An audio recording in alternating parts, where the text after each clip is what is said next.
o saber popular, a tradición popular, a música popular, aproveitou música de Carlos Gardel, claro, que non viña no ano 29 vía satélite, viñan os discos e as partituras, irían neses barcos que levaban xente a traballar, e traían tamén para aquí arte e coñecementos, con música de Gardel, compuxeron un poema que remata: está triste nuestra ría, porque varó el aslau, hace meses en frío en setembro, e hace años escorlán, é moito máis larga, porque las almas que allí fueron a perecer, etcétera, etcétera.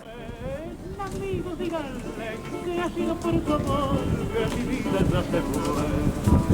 Y brindemos nomás la última copa, que tal vez también ella ahora estará ofreciendo en algún brindis su boca, y otra boca feliz la besará. Ese amigo nomás, ese peidene, hasta el borde de la copa de champán. Bailan los farallones, cuántas almas fueron a padecer. Se siente desgraciada nuestra ría, al entrar cayó el eslau. Hace meses el Gran Prix hace años el Escorlán. Cuántas vidas regasen, que todo mi dolor bebiéndole de hogar. Siempre recordaré las tragedias del mar, aquellos infelices, la noche de Navidad.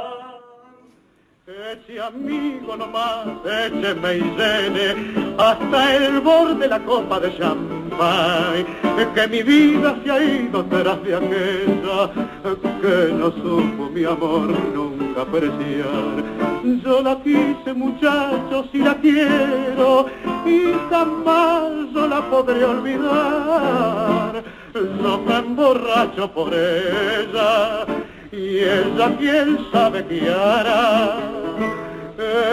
Echemos más alma que todo mi dolor, bebiéndolo he de ahogar.